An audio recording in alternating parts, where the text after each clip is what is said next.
YouTube is getting sued. Legman got banned. And Drake played Fortnite. All this and much more coming up in Pew News. I'm Anders Coopers, and you're watching Beanie.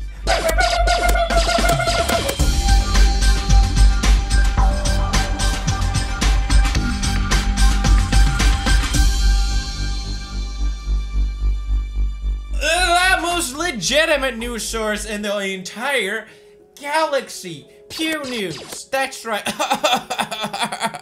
Excuse me for a second, guys.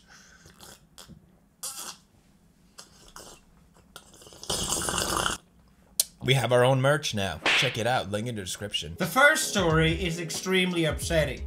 If you have a girlfriend or perhaps a pillow, anime pillow, I urge you to get them right now, because this story is extremely upsetting. After appearing in another PewDiePie video, YouTube decided that kicking a wall is hate speech. Actually, if you remember, Legman made a video kicking the wall for 12 minutes. I reacted to it. Then he made a video kicking PewDiePie's face for 12 minutes. It got flagged for hate speech. Let's watch the video. It's extremely emotional.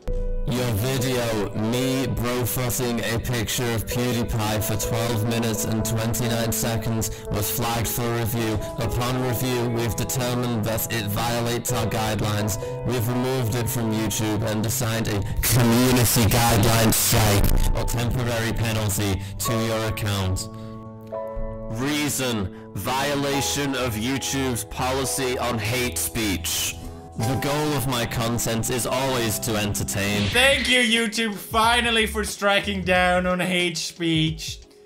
I've been waiting for them to finally take action upon these dreadful acts of bro-footing. This does, in fact, open up the discussion of what really counts as hate speech. Clearly, if YouTube thinks this is hate speech, where does the line draw? It seems all over the place, you could say. It seems we have quite a foot of trouble. That's not the expression, but I tried at least. On other social media platforms, you can get banned for hate speech by making a crude joke to your friend, perhaps. I know that happens on Twitter, and I know that happens on Twitch, but on YouTube, we haven't really seen a lot of hate speech violations being striked. So does this mean that they're gonna strike in more on hate speech on YouTube? If YouTube is doing more strikes against hate speech, and that line is being blurred, then that means that it could potentially change the entire website. You have previously, the site has just been run by a community sort of repercussion to things. You have iDubbbz making content cuts, you have other YouTubers criticizing each other when stepping over the line, because YouTube itself is literally just another apple dangling in front of you of the next greedy thing and the next greedy move that you can make to further your channel, but then at least there's some community repercussion if you do it, or at least excessively. Let's say you keep begging for likes or boasting with money in front of kids and I don't know, making sexual awkward content and just shit in general. People are gonna call you out on it. Does this mean you can't do that anymore? You can't criticize other people, or you can't even bro-food people? Where does the line draw? And that's always a question when it comes to YouTube. I don't know, neither do you know, anyone know. Next news in Pew News, everybody. Drake played Fortnite. Are you... Drake played Fortnite? Oh my god. Drake play... Are you kidding me right now? Oh yeah, my thing.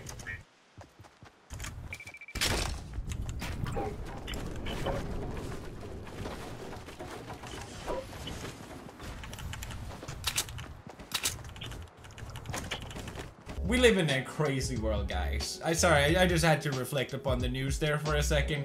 I know I'm not supposed to... I know I'm supposed to remain biased. I know I'm supposed to remain biased and not have my own opinion on the show, which I don't have, by the way. I'm completely neutral, politically in all ever sense ever. But Drake playing Fortnite, that is just absolutely crazy. That is off the balls to the walls. Can you believe this? Can you believe this? I like how all the news media organizations, yeah, that's right, I'm calling you out. None of them mention Ninja, which is the guy who actually had the stream. Drake sets record with his Fortnite Battle Royale Twitch debut. It's like, no, well, Ninja is pretty damn big in himself. He recently became the biggest person on Twitch. I think he has the most followers. So apparently this stream was the biggest stream from that wasn't a tournament and was from a personal perspective. You keep seeing more and more records being broken in the streaming industry, and it really makes me feel like, yeah, I probably should keep streaming. Too bad I am banned forever from streaming at any social platform, because I once tried to cross a bridge and it didn't go well. I'm joking, of course. I just still have ish internet. I wished I was a joke. I've legit been waiting 7 months to get better internet, but apparently I live in a black hole. So I can't. But also, you're playing the most popular game right now, which is FORTNITE, which I deliberately don't want to play because I'm so tired of battle royales. And then you have this rapper, which I think is the softest rapper of all time, basically the Ellen DeGeneres of rap. And I love rap music, but I honestly think Drake, I don't really understand his appeal. It's just not my type of rap.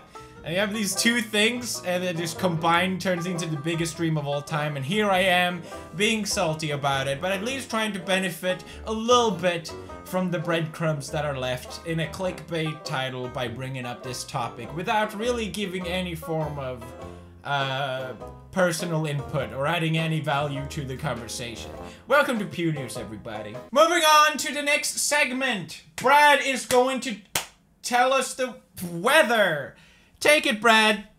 Go ahead. Show them what the weather is. Salty as shit. Diversity.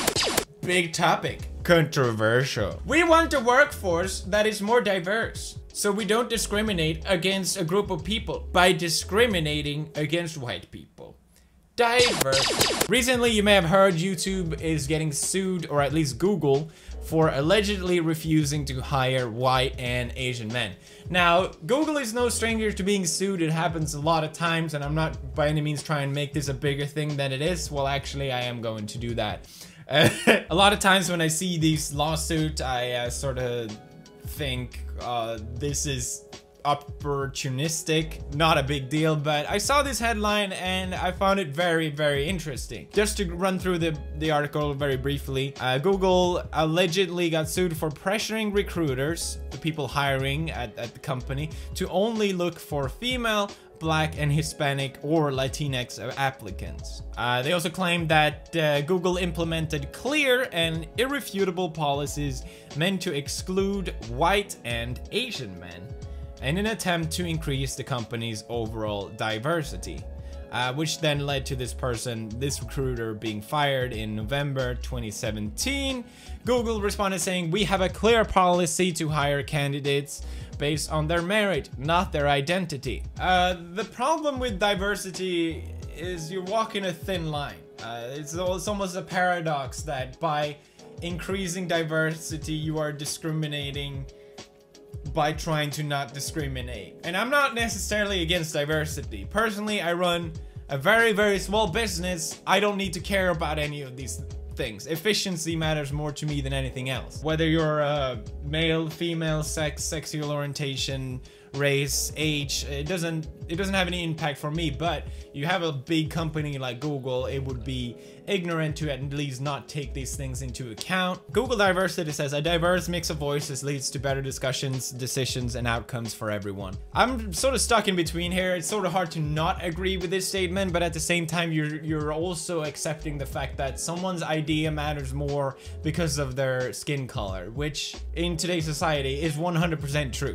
The reason why I find this article and lawsuit so interesting is because there's been so much pressure on companies to have more diversity, to have more, especially in Hollywood with all the movies and all that stuff. And it's a shameful act to just be all white male in a meeting and stuff like that. But when I see this article, I feel like this marks a moment where we finally hit the other end of the spectrum, where we're actually discriminating in an attempt to not discriminate. It's sort of the other, we reached the other side of the fence, and I'm curious to see if this is the breaking of the bubble that's finally happening. I think there's an issue with a lot of good ideas that get clouded by the fact that you have to appear good instead of doing good. Imagine having to question your ability in the workforce based on your skin color. At least having to doubt it now when these sort of things comes out,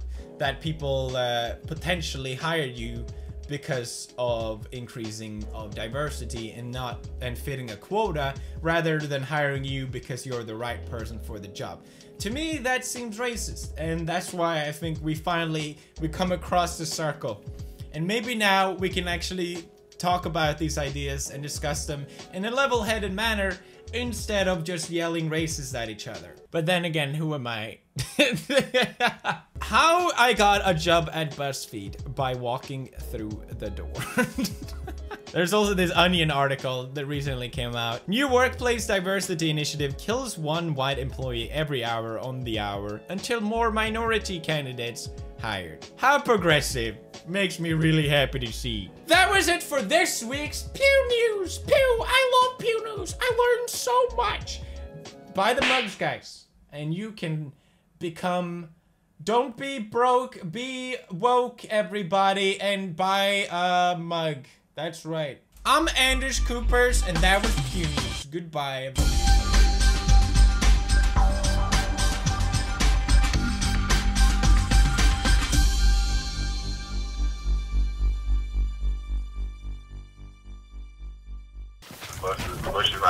That's my thing.